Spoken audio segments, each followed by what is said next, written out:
قد كان بالسقم دهرا طريق تقال العثار العظام به ويغدو الهوى ككبش محترم عزیز و بزرگ اور دینی مانی بھائیو،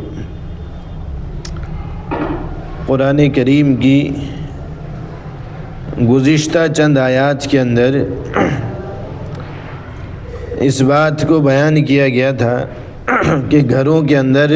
داخلے کے کیا آداب ہونے چاہیے، اور اس سے قبل بھی سورہ نور کی ابتدا میں یہ ذکر تھا کہ جب کسی گھر کے اندر داخل ہوا جائے تو اجازت لے کر داخل ہوا جائے، اور گزشتہ آیات کے اندر جو بات ذکر کی وہ یہ کہ گھر کے اندر رہنے والے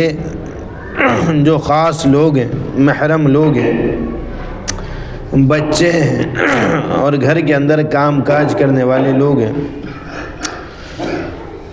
وہ آ جا تو سکتے ہیں، لیکن 3 اوقات ایسے ہیں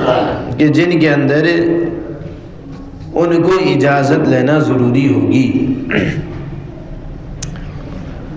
اس کے بعد یہاں پر ایک دوسرے حکم کا ذکر ہے۔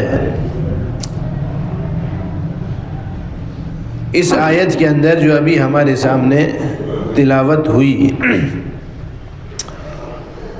قرآن کریم کا ایک حکم تو اس آیت کے اندر، گزشتہ آیات کے اندر اس متعلق نازل ہوا کہ آپ گھروں کے اندر اب وہ ایک دم سے داخل نہیں ہو سکتے۔ یہ بات، ان آیات کو سمجھنے سے پہلے یہ بات ذرا ذہن میں رکھیے کہ عرب کی معاشرت آپ صلی اللہ علیہ وسلم کے آنے سے پہلے وہ الگ تھی، رہن سہن کے طور طریقے وہ جدا تھے۔ چنانچہ یہ بات گزشتہ ہفتے عرض کی تھی کہ آپ صلی اللہ علیہ وسلم سے پہلے عرب کے اندر آنے جانے کا، ایک دوسرے کے گھروں پر بے تکلفی کے ساتھ آنے جانے کا رواج تھا۔ اس کے اندر کوئی پابندیاں نہیں تھیں، کوئی قید نہیں تھی، جو شخص جب چاہے کہیں آ جا سکتا تھا، اور گھروں کا معیار بھی کچھ ایسا نہ تھا، دروازوں کا، پردوں کا کوئی خاص رواج نہ تھا، اور لوگ بے تکلف گھروں کے اندر آیا جایا کرتے تھے۔ اسلام نے اس سلسلے میں پابندی عائد کی، پردے کو نافذ کیا۔ عورتیں اب اپنے آپ کو یوں ہی لے کر کہیں نہیں آئیں گی، اب پردے کے ساتھ کہیں آیا جایا کریں گی۔ گھر کے اندر بھی ان کو پردے کے ساتھ رہنا ہے، گھر کے اندر بھی کسی کے داخلے کی اب ایک دم سے اجازت نہیں ہے کہ کوئی بھی آئے اور منہ اٹھا کر اندر داخل ہو جائے، اجازت ضروری ہے۔ خود گھر کے جو افراد ہیں ان کے لیے بھی احتیاط کا پہلو رکھا گیا، آپ کو بھی محتاط رہنا ہے۔ آپ اپنے گھروں کے اندر بھی اگر جاؤ تو گھر والوں کو یہ پتہ چل جائے کہ کوئی آ رہا ہے۔ تو اسلام نے یہ پابندیاں معاشرت پر، رہن سہن پر یہ عائد کی۔ صحابہ کرام کا حال یہ تھا، یہ بات ذرا غور سے سنیے کہ صحابہ کرام اطاعت کے پتلے تھے۔ ہمارے اور آپ کی طرح ان کا مزاج نہ تھا کہ ادھر سے سنا اور پھر غفلت کا شکار ہو گئے، یہ ادھر سے سنا اور پھر اپنے آپ کا جائزہ لیا کہ کون سی چیز ہمارے مطلب کی ہے، اس پر عمل کرنا شروع کیا۔ صحابہ کرام تو اطاعت کے ایسے پیکر تھے کہ اگر اللہ کے رسول کی جانب سے کوئی حکم آ جاتا پوری طاقت لگا دیا کرتے تھے اس پر عمل کرنے میں۔ اتنی احتیاط برتتے تھے کہ کہیں اس حکم سے ذرہ برابر بھی ہم خلاف نہ چلنے لگے۔ تو ایک چیز تو یہ تھی کہ معاشرت پر اسلام نے پابندیاں قائم کی تھی، گھروں کے اندر عام طور سے اب آمد و رفت ایک دم بند ہو گئی تھی۔ ایک چیز تو یہ سمجھیے، دوسری چیز یہ سمجھیے کہ عرب کی عادت وہ کھلانے پلانے کی خوب رہی ہے۔ وہ لوگ سخی تھے، کنجوسی کو جانتے نہ تھے، بلا کے سخی تھے وہ لوگ، اور ان کا دسترخوان وسیع رہا کرتا تھا، آنا جانا کھانا پینا ایک عام سی چیز تھی۔ اور اسی طرح ایک چیز یہ تھی کہ ان کے اس سماج اور معاشرے کے اندر جو لوگ معذور قسم کے ہوتے تھے، کوئی نابینا ہے، کوئی کہنا چاہیے اپاہج ہے، لنگڑا ہے، کوئی کہنا چاہیے بیمار رہنے والا ہے، تو ان لوگوں کی قرآن کریم کی اس آیت سے اور دیگر اس وقت کے ماحول سے بات معلوم ہوتی ہے کہ یہ لوگ معاشرے کے اندر آزاد تھے کہ یہ کہیں اپنی مجبوری اور معذوری کی بنیاد پر گھروں کے اندر آئیں جائیں کھائیں پیئیں، ان لوگوں کی ایک طرح سے اجازت تھی۔ اور رشتہ داروں کا بھی معاملہ یہ تھا کہ خوب اپنے رشتہ داروں میں، اعزا اقربا، ملنے جلنے والوں میں، دوست و احباب میں خوب آیا جایا کرتے، اور وہاں پر کھانے پینے کا خوب رواج رہتا۔ اور اسی سلسلے میں کبھی یہ بھی ہو جاتا کہ غلو بھی اس کے اندر ہو جاتا تھا۔ اسلام بہت محتاط مذہب ہے، تو لوگ جب بہت شدت کے ساتھ کہیں کھانا پینا کرتے تو کبھی بعض موقع پر ایسا بھی ہوتا کہ میزبانی کرنے والے کو تکلیف ہوتی تھی، لیکن عرب کے رواج کے خلاف تھی یہ بات کہ وہ اپنا دسترخوان بند کر دے، کسی سے منع کر دے۔ وہ لوگ اپنی شان اور فخر اور غرور کے خلاف یہ سمجھتے تھے کہ ہم کنجوسی کا اظہار کریں۔ اسلام ایک آفاقی اور عالمی مذہب ہے، وہ تعلیم ہر زمانے کے اعتبار سے دیتا ہے۔ اس لیے قرآن کریم کی ایک آیت اس سلسلے میں نازل ہوئی، یا ایھا الذین آمنوا لا تأکلوا اموالکم بینکم بالباطل، جس کے اور بھی کئی مطالب ہیں۔ ایک مطلب یہ بھی ہے کہ دیکھو ایک دوسرے کے مال کو باطل اور غلط طریقے سے نہ کھایا کرو۔ آپ صلی اللہ علیہ وسلم کی احادیث بھی ہیں کہ کسی مسلمان کے لیے حلال نہیں، جائز نہیں کہ کسی دوسرے مسلمان کا مال اس کی اجازت یا اس کی رضا کے بغیر کھائے، وہ راضی نہ ہو، اس کے دل کے اندر کراہت ہو، اور آپ کہنا چاہیے اس کے مال کو، اس کے کھانے کو کھائیں۔ اسلام نے اس کو ناپسند کیا ہے، ناجائز قرار دیا ہے۔ وہ اپنے شوق اور رغبت اور ذوق سے کھلائے تو ٹھیک ہے، لیکن اس کے دل کے اندر کراہت ہو، اس کے دل کے اندر ناپسندیدگی ہو،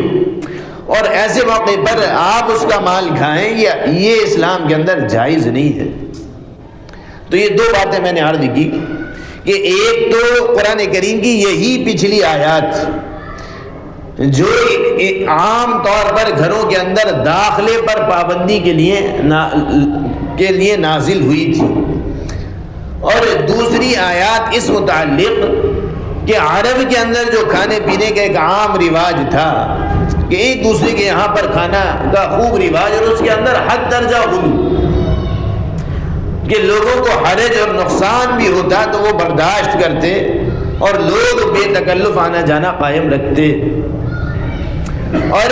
یہ جو طبقہ تھا معذورین کا، ان کا گھروں کے اندر آنا جانا اور ان کا گھروں کے اندر کھانے پینے کا رواج، تو قرآن کریم کی یہ آیت ادھر نازل ہوئی، یہ احکام ادھر نازل ہوئے۔ گھروں کے اندر داخلے پر ایک طرح سے پابندی اور اجازت کی شرط لگائی گئی، اور دوسری جانب ناجائز اور باطل طریقے سے کھانے کو منع کیا گیا۔ سمجھ میں آئی یہ بات؟ دو احکام یہ نازل ہوئی، اور ادھر صحابہ کرام کا حال اطاعت کا میں نے ذکر کیا کہ وہ تو بے پناہ احتیاط کرنے والے تھے، بے پناہ تقوی کا ان کا معیار بڑا شاندار، بڑا اعلیٰ تھا۔ تقوی جس کو کہتے ہیں کہ معمولی سا کوئی داؤ، کوئی دھبا بھی دامن پر نہ لگے، یہ ان کی عادت تھی، فطرت تھی۔ قرآن کریم کی ایک دوسری آیت ہے یتیموں کے سلسلے میں کہ جو یتیموں کی پرورش کرنے والے ہیں، اگر وہ یتیموں کا مال کھائیں تو پھر گویا کہ یہ ہے کہ وہ اپنے پیٹ کے اندر آگ بھر رہے ہیں۔ قرآن کریم کی ایک آیت کا مفہوم ہے۔ قرآن کریم کی جب یہ آیت نازل ہوئی تو وہ صحابہ جو اپنے یہاں پر یتیموں کی پرورش کر رہے تھے اور یتیموں کی پرورش کے نتیجے میں ان کی کفالت، ان کے ساتھ ساتھ ان کا مال بھی کچھ ان کے پاس موجود تھا، تو قرآن کریم کی اس آیت کے نازل ہونے کے بعد انہوں نے ان کی ہانڈیاں الگ کر دی. ان کا یتیموں کا کھانا اپنے کھانے کے ساتھ نہیں پکایا کرتے تھے. کہیں ایسا نہ ہو کہ اس کے مال سے پکایا ہوا کھانا اس کا ایک لقمہ بھی ہمارے اندر چلا جائے. یہ احتیاط تھی. تو ان کا کھانا الگ تھا، ان کا الگ سے کہ ایک ذرہ بھی ہم کھا نہیں سکتے. قرآن کریم یہ کہہ رہا ہے کہ اگر تم نے ان کا مال بھی ذرا سا کھایا تو تم نے اپنے پیٹ کے اندر آگ بھری. تو یہ تھی صحابہ کرام کی اطاعت. اب قرآن کریم کی یہ آیات اور وہ آیت نازل ہوئی جس نے کھانے پینے کے سلسلے میں احتیاط کو لازم قرار دیا کہ کہیں ایسا نہ ہو کہ تمہارے کھانے پینے کی بنیاد پر کسی دوسرے کو تکلیف ہو، ساتھ کھانے کی بنیاد پر کسی کو تکلیف ہو. تو صحابہ کرام اس درجے میں بے پناہ محتاط ہو گئے. تفسیر کے اندر، تفاسیر کے اندر اس تعلق سے بہت سے واقعات ذکر کیے گئے. ایک واقعہ یہ بھی ہے کہ وہ لوگ جو نابینا تھے، وہ لوگ جو اپاہج تھے، معذور تھے، وہ لوگ جو بیمار تھے، قرآن کریم کی اس آیت کے نازل ہونے کے بعد ان کا یہ ذہن بنا کہ معاشرے کا ایک عام رواج ہے کہ وہ اس طرح کے معذورین لوگوں کے ساتھ کھانا کھانے کو لوگ عام طور سے پسند نہیں کرتے کہ ان کے ساتھ کھانے والا جب اجتماعی محفل ہو، اجتماعی کھانا کھایا جائے یا کسی گھر کے اندر بھی کچھ لوگ مل کر بیٹھیں کھانا کھائیں، جیسے کہ عام رواج تھا گھروں کے اندر کھانے کا، تو لوگ اس سے تھوڑا سا کتراتے تھے. اور آج کے ماحول کے اندر بھی ہم اور آپ دیکھتے ہیں کہ معذورین کے ساتھ کھانے کے لیے لوگ ایک طرح کی گھن سی محسوس کرتے ہیں. تو اس طبقے نے یہ محسوس کیا کہ لوگوں کو ہمارے ساتھ کھانا کھانے میں دقت اور پریشانی ہوتی ہے، لہذا اب ہم اس طرح کی محفلوں میں، مجلسوں میں یا کسی کے گھر پر یا عام لوگوں کے درمیان میں اب شریک نہیں ہوں گے، کہیں ایسا نہ ہو کہ ان کو کوئی حرج اور نقصان ہو. اور ان کو یہ احساس ہوا، نابینا کو یہ احساس ہوا کہ کھانا جب ہم ساتھ کھا رہے ہیں تو میں تو نابینا ہوں، کھانے پر دسترخوان پر کیا رکھا ہوا ہے، کتنا رکھا ہوا ہے، مجھے تو پتہ ہی نہیں ہے. لہذا جب میں کھاؤں گا تو مجھے نظر نہیں آئے گا، کہیں ایسا نہ ہو کہ میں زیادہ کھا لوں اور جو میرے ساتھ کھائے اس کو کم کھانے کو ملے، لہذا میں اس کا کہیں حق نہ کھا لوں. قرآن کریم یہ کہہ رہا ہے یا ایھا الذین آمنوا لا تأکلوا اموالکم بینکم بالباطل، باطل طریقے سے نہ کھاؤ کسی دوسرے کے مال کو. تو اس نے تو ہم سب کے لیے رکھا تھا، مجھے نظر نہیں آتا، میں اگر سب لوگوں کے ساتھ کھاؤں گا تو پھر ہوگا یہ کہ ہو سکتا ہے کہ میں زیادہ کھا لوں یا میں وہ چیز کھا لوں جو وہ کھانا چاہے، کہیں اس کا حق نہ مارا جائے، اس لیے اب میں یہاں نہیں کھایا کروں گا. اسی طرح احساس جو ہے وہ اس شخص کو ہوا جو اپاہج تھا، پیروں سے معذور تھا، کہ جب میں عام دسترخوان پر بیٹھتا ہوں تو چونکہ مجھے دقت ہوتی ہے، مجھے ذرا کشادہ ہو کر بیٹھنا پڑتا ہے، ذرا پاؤں کو پھیلا کر یا اس طرح بیٹھنا پڑتا ہے، تو میری وجہ سے اس محفل کے اندر، اس عام کھانے کے اندر یا جس گھر کے اندر میں جاتا ہوں اور لوگ بھی کھانے کھانے کے لیے جاتے ہیں، لہذا وہاں ان لوگوں کو دقت ہوتی ہے، لہذا اب ہم نہیں جایا کریں گے. یہ تھے صحابہ کرام. یہ احساس ان کے دلوں کے اندر پیدا ہوا، اور ظاہر سی بات ہے کہ اس احساس کی وجہ سے تنگی اور پریشانی تو ان کو بھی تھی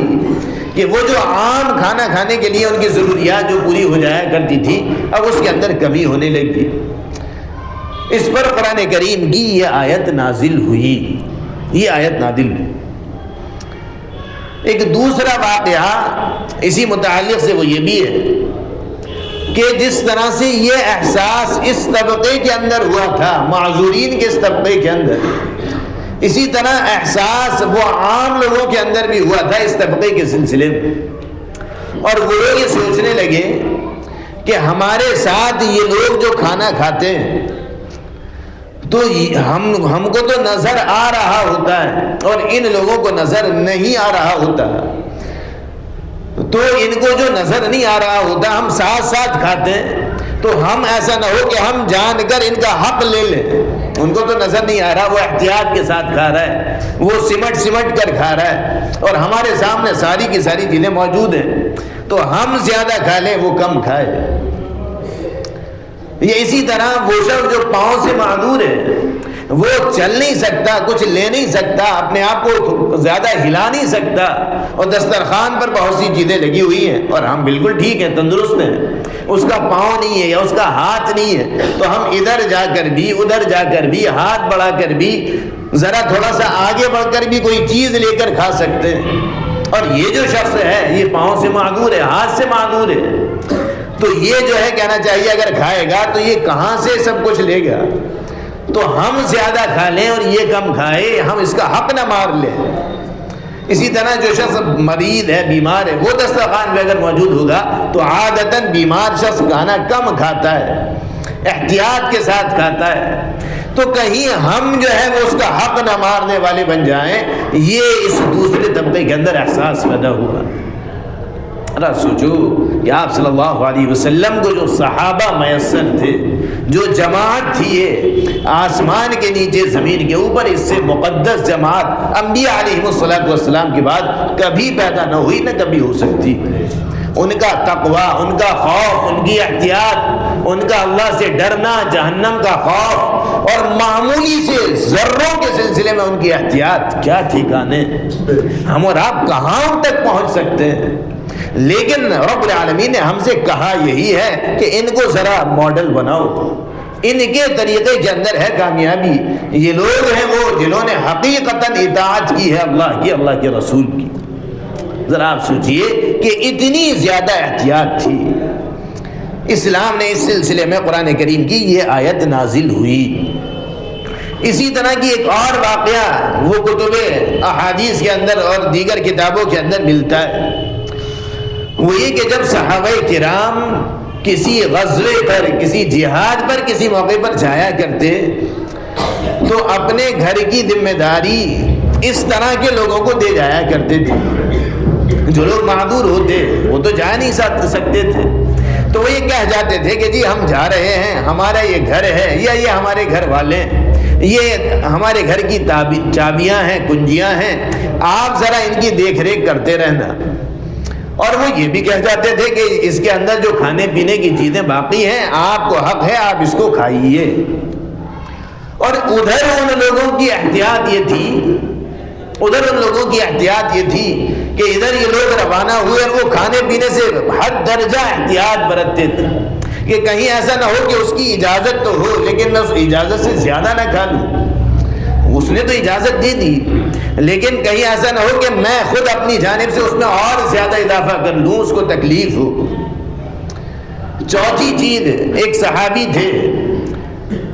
جو قرآن کریم نے آگے یہاں پر ایک دوست کا ذکر کیا ہے. وہ جب کسی غزوے پر گئے, وہ اپنے دوست کو, حضرت مالک ابن زید شاید ان کا نام تھا, ان کو اپنے گھر کا نگراں بنا کر گئے. اور جب واپس آئے, ساری ذمہ داری گھر کی انہی کے سپرد کی, اور جب واپس آئے تو پایا کہ وہ بہت ضعیف اور کمزور ہو گئے. کہا کہ آپ کے یہ حالت کیسے, آپ نے کچھ کھایا پیا نہیں, اپنی تندرستی پر, صحت پر دھیان نہیں دیا.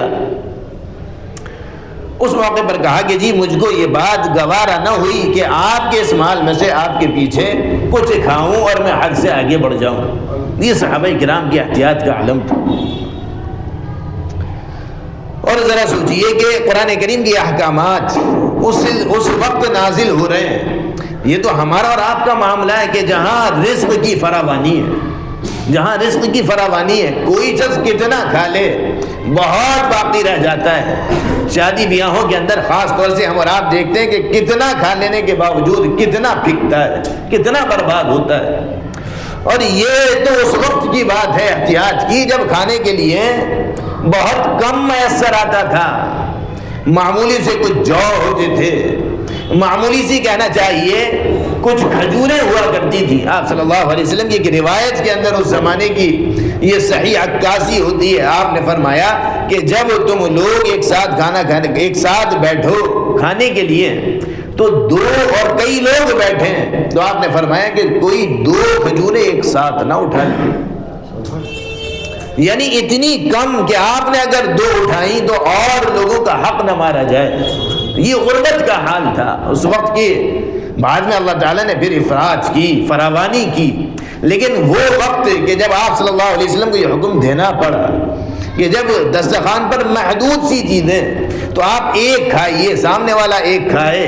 اگر آپ نے 2 اٹھا لی یہ صحیح نہیں ہے۔ تو اس زمانے کے اندر قرآن کریم کے اندر یہ احکام نازل ہو رہے ہیں، اور صحابہ کرام کی اطاعت کا حال یہ ہے کہ وہ معمولی سی چوک سے، معمولی سی بد احتیاطی سے حد درجہ خائف ڈر رہے۔ اب اسلام اتنا تنگ مذہب نہیں ہے، اسلام اتنا تنگی پسند کرنے والا دین نہیں کہ لوگوں کو باندھ کر رکھ دے اور اتنی زیادہ احتیاط کا حکم دے کہ وہ اپنے آپ کو مشقت میں ڈال لیں، ضعیف ہو جائیں، کمزور ہو جائیں، پریشان ہو جائیں اور خود ان کا نقصان ہونے لگے۔ اسلام اس کی بھی اجازت نہیں دیتا۔ وہ یہ کہنا چاہیے عالمی مذہب ہے اور وہ ہر معاملے کے اندر وہ اعتدال پر چلنے کو پسند کرتا ہے۔ چنانچہ قرآن کریم کی یہ آیت وہ اسی سلسلے میں نازل ہوئی کہ آپ کو اتنی زیادہ احتیاط کی ضرورت نہیں ہے۔ جس طرح سے وہ جو حکم ابھی میں نے عرض کیا کہ یتیموں کے سلسلے میں جو قرآن کریم کا نازل ہوا تھا اور صحابہ کرام نے ہانڈیاں الگ کر لی تھی، پھر قرآن کریم کی اگلی آیت اتری کہ جی ایسا نہیں ہے، وَإِن تُخَالِطُوهُمْ فَإِخْوَانُكُمْ، کہ آپ کو احتیاط تو برتنی ہے لیکن اگر آپ ان کا کچھ کھا لیں تو یہ بھی نہیں ہے، وہ آپ کے دینی بھائی ہیں۔ اسی طرح قرآن کریم کی یہ آیت نازل ہوئی اور اس آیت نے یہ گنجائش چھوڑی کہ اس طرح کی تنگی کرنا یا اتنی زیادہ احتیاط کرنا کہ ایک دوسرے پر آپ مشقت پیدا کر لو، یہ جو ہے یہ صحیح نہیں، اس کے اندر گنجائش رکھی گئی ہے۔ چنانچہ قرآن کریم کی آیت کے اندر فرمایا لَيْسَ عَلَى الْأَعْمَى حَرَجٌ، کہ کسی نابینا پر کوئی مضائقہ نہیں، کوئی تنگی نہیں، کوئی گناہ نہیں، وَلَا عَلَى الْأَعْرَجِ حَرَجٌ، اور نہ کسی پیروں سے معذور شخص پر کوئی حرج اور کوئی گناہ، کوئی مضائقہ ہے، وَلَا عَلَى الْمَرِيضِ حَرَجٌ، اور نہ کسی مریض اور بیمار پر کوئی حرج اور گناہ ہے۔ تینوں کو رب العالمین نے علیحدہ بیان کیا کہ نہ ان پر کوئی حرج نہیں، کوئی مضائقہ نہیں، وَلَا عَلَىٰ أَنفُسِكُمْ، اور نہ خود تم پر کوئی حرج اور مضائقہ ہے، نہ ان پر نہ تم پر۔ کس بات میں؟ أَن تَأْكُلُوا مِن بُيُوتِكُمْ، کہ تم اپنے گھروں پر کھاؤ، أَوْ بُيُوتِ آبَائِكُمْ، یا اپنے باپ داداؤں کے گھروں پر کھاؤ۔ وہ جو معاشرت تھی میں نے عرض کیا کہ شادی کے بعد بچہ الگ ہو جاتا ہے، باپ الگ رہتا ہے، ماں الگ، بھائی الگ، بہن الگ، سب الگ الگ ہو جاتے ہیں۔ تو عرب کے اندر بھی یہ رواج تھا کہ شادی کے بعد رہنا تو الگ شروع کر دیا، لیکن کھانے کے سلسلے میں معاملہ یہ تھا کہ کبھی چاچا کے، کبھی تایا کے، کبھی پھوپھی کے، کبھی باپ کے، کبھی ماں کے، کبھی بہن کے، کبھی بھائی کے، عام طور سے گھروں کے اندر کھانے کا ایک رواج تھا۔ لیکن جب صحابہ کرام نے احتیاط برتی تو اس احتیاط کا ایک نتیجہ یہ ہوا کہ یہ جو رشتہ داریوں کا آنا جانا تھا، رشتہ داریوں میں دسترخوان کا لگنا تھا، یہ سب کم ہوتا گیا اور رشتہ داریاں متاثر ہونے لگی۔ صحابہ کرام کی احتیاط سے یہ رشتہ داریاں متاثر ہونے لگی، لوگوں نے آنا جانا کم کیا کہ قرآن کریم نے اجازت کے سلسلے میں ایک الگ ہی احکام نازل کیے۔ لوگوں نے کھانا پینا کم کیا کہ کہیں بد احتیاطی کا ہم شکار نہ ہو جائیں، اور اس احتیاط کے اندر اتنا آگے بڑھے کہ رشتہ داریاں متاثر ہونے لگی، دعوتوں کے اندر کھانا کھانے سے پرہیز کرنے لگے کہ ہم حد سے اسراف نہ کر جائیں، آگے نہ بڑھ جائیں۔ تب قرآن کریم کی آیت نازل ہوئی کہ دیکھو ایسا نہ ہو کہ تمہاری اس احتیاط کی بنیاد پر یہ رشتہ داریاں یہ ٹوٹنے لگے، تمہاری اس احتیاط کی بنیاد پر یہ دوریاں بڑھ جائیں، لہذا کوئی حرج نہیں کہ تم اپنے گھروں میں کھاؤ یا اپنے باپ کے گھروں میں کھاؤ یا اپنی ماؤں کے گھروں میں کھاؤ۔ آپ جا سکتے ہیں، کھا سکتے ہیں، وہاں جانے میں اور کھانے میں کوئی حرج نہیں۔ اور آگے فرمایا او بیوت اخوانکم، یا اپنے بھائیوں کے گھروں میں کھاؤ۔ قرآن کریم نے ایک لفظ یہاں استعمال کیا اور چیزیں تو سمجھ میں آتی ہیں، یہ بھی کہا کہ کوئی حرج نہیں کہ تم خود اپنے گھروں پر کھاؤ، تو اس کا مطلب یہ نہیں کہ اپنے گھروں میں کھانے میں کوئی حرج ہو، بلکہ ایک محاورہ ہے، یعنی یہ کہ جس طرح سے تم کو اپنے گھر میں کھانے میں کوئی حرج نہیں، کوئی نقصان نہیں، اسی طرح یہ سارے کے سارے گھر ہیں، یہ گھر الگ نہیں ہے۔ جیسے کوئی انسان کہتا ہے نا کہ جی آپ اپنے گھر کھائیے یا ہمارے گھر کھائیے، اس میں کیا فرق ہے؟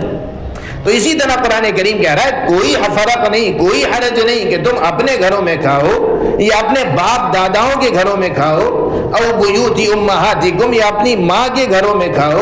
او بیوت اخوانکم، یا اپنے بھائیوں کے گھروں میں کھاؤ، او بیوت اخواتکم، یا اپنی بہنوں کے گھروں میں کھاؤ، او بیوت اعمامکم، یا اپنے چچا تایا کے گھروں میں کھاؤ، او بیوت عماتکم، یا اپنی پھوپھیوں کے گھروں میں کھاؤ، او بیوت اخوالکم، یا اپنے ماموں کے گھروں میں کھاؤ،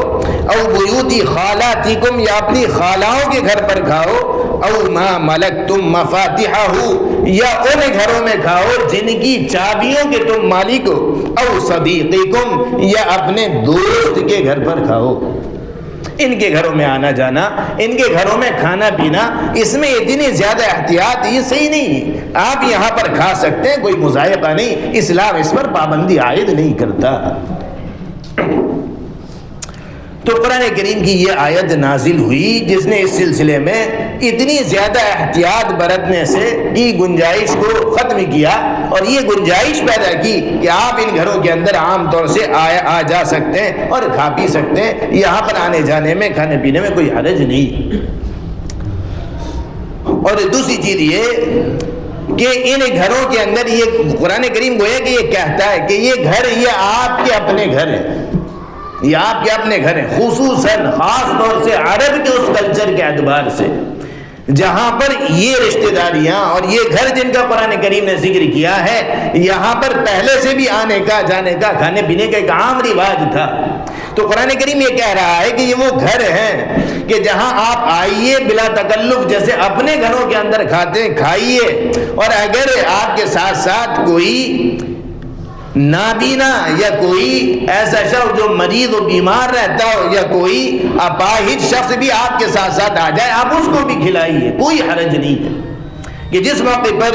عرب کے اس رواج کے مطابق کہ یہ لوگ تو عام طور سے گھروں کے اندر آیا جایا کرتے، کھایا پیا کرتے تھے، اور جب کوئی شخص اپنے کسی رشتہ دار قریبی کے یہاں جاتا تو ساتھ میں یہ لوگ بھی چلے جایا کرتے، اور یہ شخص جب کھاتا تو اس کو بھی کھلایا کرتا۔ تو قرآن کریم کہہ رہا ہے کہ آپ اس طرح سے اپنے ان خاص گھروں کے اندر آ جا سکتے ہیں، کھا پی سکتے ہیں، کھلا پلا سکتے ہیں، اس کے اندر کوئی حرج کوئی مضائقہ نہیں۔ یہاں ایک بات مسئلے کی وہ یہ سمجھیے، قرآن کریم کی یہ گنجائش یہ عرب کے اس کلچر اور اس رواج کے مطابق ہے، اور اس کے مطابق ہے کہ وہ لوگ اس طرح کی بے تکلفی سے خوش ہوا کرتے تھے۔ وہاں کا معاملہ یہ تھا، حد سے آگے بڑھ جانے پر تو ظاہر سی بات ہے کہ کوئی بھی پسند نہیں کرتا، لیکن عام طور سے عرب کا جو رواج تھا، جو سخاوت کا رواج تھا، جو بے تکلفی کا رواج تھا کہ ان کے اندر تکلفات نہیں تھے، تو وہ رواج اور عرب کی جو ایک خاص پہچان تھی جو آج بھی کسی نہ کسی شکل میں موجود ہے، وہ یہ ہے کہ لوگ اگر اپنے قریبی شناسہ یا رشتہ دار کے گھر پر آئیں تو بے تکلف کھانا پینا وہاں ہو سکتا ہے۔ تو قرآن کریم کا یہ حکم اسی علت پر، اسی سبب پر ہے کہ یہ وہ رشتہ داریاں ہیں، یہ وہ کہنا چاہیے گھر ہیں کہ عرب کے عام رواج کے اعتبار سے یہاں پر کھانا پینا بغیر تکلف کے جائز ہے۔ اور یہ بات ذہن میں رہے کہ خاص کر یہی گھر نہیں ہے، اگر کسی شخص کا ان کے علاوہ کوئی اور گھر آنا ہو لیکن بے تکلفی ایسی ہو کہ وہاں پر کھانے پینے کے اندر کوئی مذائقہ نہ ہو، کوئی بلا تکلف آئے، جتنا چاہے کھائے، جیسے چاہے کھائے، اگر وہاں پر کوئی تکلف نہ ہو تو قرآن کریم کا یہ حکم اس کے لیے بھی ہے۔ اور اس کے برخلاف اگر کوئی ایسا شخص یا کوئی ایسا زمانہ یا کوئی ایسی جگہ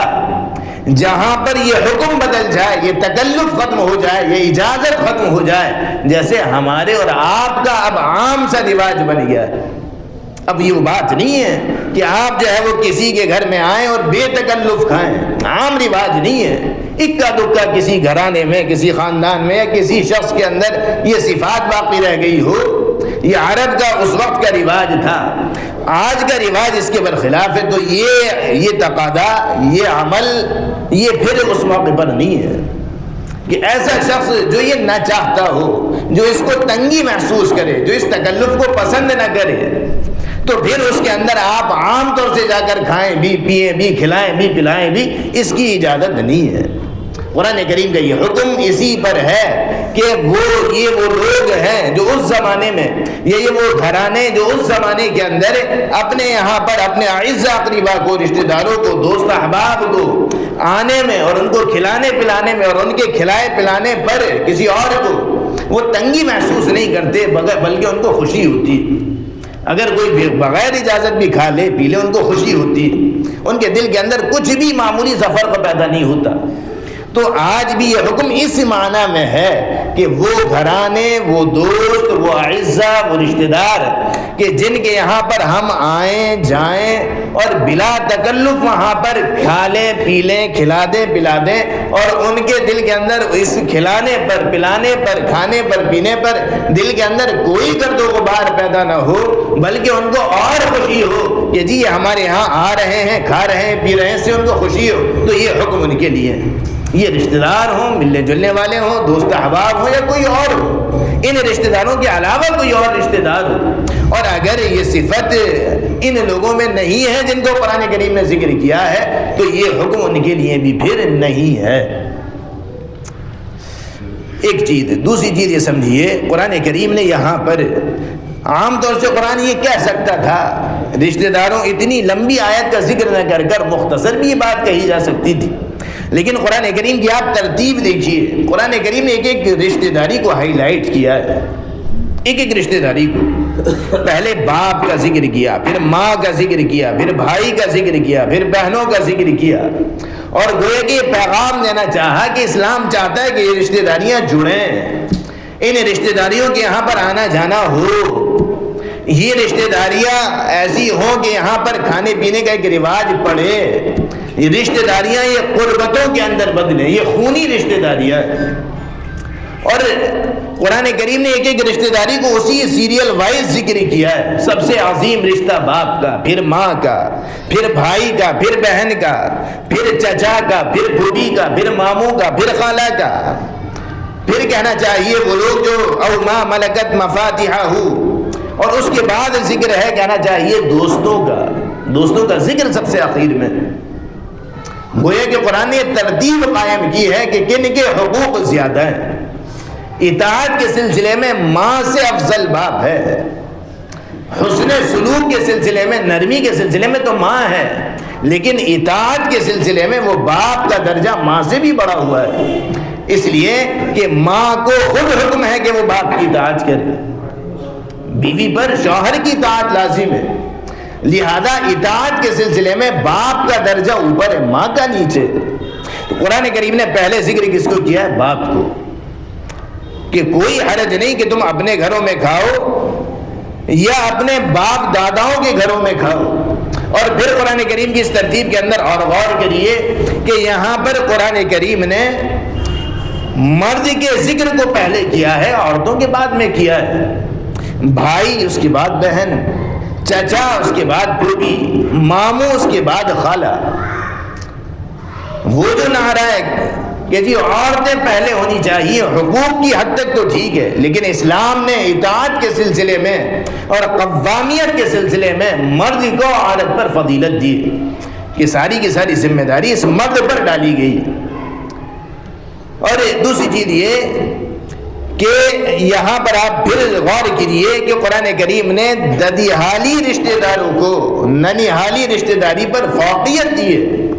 پہلے چچا اور پھوپھیوں کا ذکر ہے اور پھر کہنا چاہیے خالہ اور ماموں کا ذکر ہے۔ اسی سے فقہا نے اسی قرآن کریم کی اس آیت، دیگر آیات، دیگر احادیث سے یہ حکم مستنبط کیا ہے، نکالا ہے کہ کن کے حقوق سیریل وائز ہیں. پہلے حق جو ہے وہ چچا کا، تایا کا ہے، اس کے بعد پھوپھی کا ہے. پہلے ددیحالی رشتہ داری کا ہے، اس کے بعد ننیحالی رشتہ داری کا ہے. پہلا حق رشتہ داروں کا ہے، اس کے بعد دوست و احباب کا ہے. اسی طرح قرآن کریم کی اس ترتیب میں جہاں کھانوں کا ذکر ہے، عام طور سے تو نہیں ہوتا، لیکن اگر کہیں ٹکراؤ ہو جائے، علماء نے یہ بات ذکر کی ہے کہ اگر کہیں ٹکراؤ ہو جائے، ایک ہی موقع پر دعوت کی ہو بھائی نے بھی اور بہن نے بھی، ایک ہی وقت میں بھائی نے بھی بہن نے بھی، فوقیت بھائی کو دی جائے گی. ایک ہی وقت میں دعوت کی ہو تایا چچا نے بھی، پھوپھی نے بھی، تایا چچا کو فوقیت دی جائے گی. خالہ نے بھی، ماموں نے بھی، ماموں کو فوقیت دی جائے گی. ددیحال میں بھی پروگرام ہے، ننیحال میں بھی پروگرام ہے، ددیحال کے پروگرام کو فوقیت دی جائے گی. رشتہ داری میں بھی کوئی فنکشن ہے، کوئی تقریب ہے، دوست و احباب کے یہاں بھی کوئی فنکشن ہے، تقریب ہے، رشتہ داری کو فوقیت دی جائے گی. اسلام نے خونی رشتوں کو زیادہ اہمیت دی ہے. قرآن کریم کی اس آیت کو پھر سے سنیے. وَلَا عَلَىٰ أَنفُسِكُمْ، نہ ان معذورین پر کوئی حرج ہے، نہ تم پر کوئی حرج ہے، أَن تَأْكُلُوا مِن بُيُوتِكُمْ، کہ تم کھاؤ اپنے گھروں میں، أَوْ بُيُوتِ آبَائِكُمْ، یا اپنے باپ داداؤں کے گھروں میں، أَوْ بُيُوتِ أُمَّهَاتِكُمْ، یا اپنی ماؤں کے گھروں میں، أَوْ بُيُوتِ إِخْوَانِكُمْ، یا اپنے بھائیوں کے گھروں میں، أَوْ بُيُوتِ أَخَوَاتِكُمْ، یا اپنی بہنوں کے گھروں میں، أَوْ بُيُوتِ أَعْمَامِكُمْ، یا اپنے چچا تایا کے گھروں پر. ہماری اردو زبان کے اندر چچا اور تایا دو الگ الگ ہیں. عربی کے اندر ایک ہی لفظ آتا ہے عمن، وہ چچا کے لیے بھی تایا کے لیے بھی آتا ہے. او بیوت عماتکم، یا اپنی پھوپھیوں کے گھروں میں، او بیوت اخوالکم، یا اپنے ماموں کے گھروں میں، او بیوت خالاتکم، یا اپنی خالاؤں کے گھروں پر، او ما ملکتم مفاتحہ، یا ان گھروں پر جن کی چابیوں کے تم مالک ہو. چابیوں کے مالک ہونے کا مطلب یہ ہے کہ کسی نے آپ کو اپنے گھر کا نگراں بنا رکھا ہے، ذمہ دار بنا رکھا ہے، وہ کہیں گیا ہوا ہے، تو ان کے گھروں پر آنے جانے، کھانے پینے میں کوئی حرج نہیں ہے. یہ کہنا چاہیے بعض موقع پر ایسا ہوتا ہے کہ کوئی شخص اپنے کسی نوکر وغیرہ کو، کسی شخص کو اپنے مکان حوالے کر دیتا ہے کہ جی ٹھیک ہے آپ اس کے اندر رہو، تو وہ شخص اس مکان کا تو مالک نہیں ہوتا، اس کی چابی کا مالک ضرور ہوتا ہے. اس کا حکم او صدیقکم، یا اپنے کسی دوست کے گھر پر. آگے فرمایا لیس علیکم جناح ان تأکلوا جمیعا او اشتاتا، تم پر کوئی گناہ نہیں، کوئی حرج نہیں کہ تم ایک ساتھ کھاؤ یا جدا جدا کھاؤ. عرب کے اندر بھی ایک الگ الگ طرح کے کچھ رواج تھے. ایک رواج تو یہ تھا بعض لوگوں میں اس زمانے میں بھی اور آج بھی رواج ہے کہ جی وہ جدا جدا کھانے کو پسند کرتے ہیں. ان کی الگ پیالی ہوگی، الگ پلیٹ ہوگی، دوسرا الگ کھائے گا، تیسرا الگ کھائے گا، چوتھا الگ کھائے گا. وہ ایک ہی تھالی میں ایک ساتھ کھانے کو وہ صحیح نہیں سمجھتے، ہر ایک الگ الگ کھائے گا. اور ایک رواج جو تھا بعض لوگوں کا یہ بھی تھا کہ وہ ایک ساتھ کھانے ہی کو ضروری واجب ایک طرح سے سمجھتے تھے. وہ اپنے ساتھ کسی کو ضرور شریک کرتے تھے، سفر میں بھی اگر ہوتے ڈھونڈ کر لاتے تھے کہ کوئی ساتھ ہم نوالا ہم پیالہ ملے، اس کو ساتھ میں کھلاتے تھے. قرآن کریم کہتا ہے کہ یہ چیزیں اس حد تک صحیح نہیں کہ آپ اسی کو لازم تھام لیں. کوئی یہی لازم پکڑ لے کہ جی مجھے علیحدہ ہی کھانا ہے، اور کوئی یہی لازم پکڑ لے کہ جی مجھے ساتھ ہی کھانا ہے. بلکہ قرآن کہتا ہے لیس علیکم جناح، تم پر کوئی حرج نہیں، ان تأکلوا جمیعا او اشتاتا، کہ تم ایک ساتھ کھاؤ یا الگ الگ کھاؤ. اسلام کے اندر دونوں کی گنجائش. لیکن اس کے علاوہ آپ صلی اللہ علیہ وسلم کی احادیث سے جو بات ثابت ہوتی ہے وہ یہ کہ افضل اور بہتر وہ اجتماعی کھانا ہے. افضل اور بہتر کیا ہے؟ اجتماعی کھانا ہے. ہمارے یہاں بھی دسترخوان لگتا ہے، بعض موقع پر اجتماعی لگتا ہے، بعض موقع پر الگ الگ پلیٹیں، دونوں کی گنجائش موجود ہے. لیکن افضل اور بہتر یہ ہے کہ اجتماعی ہو، اس کے اندر اللہ نے برکت زیادہ رکھی. لیس علیکم جناح، تم پر کوئی حرج نہیں، کوئی گناہ نہیں، ان تأکلوا جمیعا او اشتاتا، کہ تم ایک ساتھ کھاؤ یا الگ الگ کھاؤ. آگے فرمایا فَإِذَا دَخَلْتُمْ بُيُوتًا، جب تم کسی گھروں کے اندر داخل ہو، فَسَلِّمُوا عَلَىٰ أَنفُسِكُمْ، تو ایک دوسرے کو سلام کیا کرو۔ یہ قرآن کریم یہ گھروں کے اندر کے آداب بتا رہا ہے،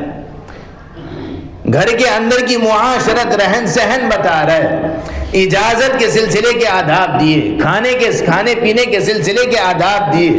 اور اسی تعلق سے فرمایا فَإِذَا دَخَلْتُمْ بُيُوتًا، کہ جب تم گھروں میں داخل ہو، فَسَلِّمُوا عَلَىٰ أَنفُسِكُمْ،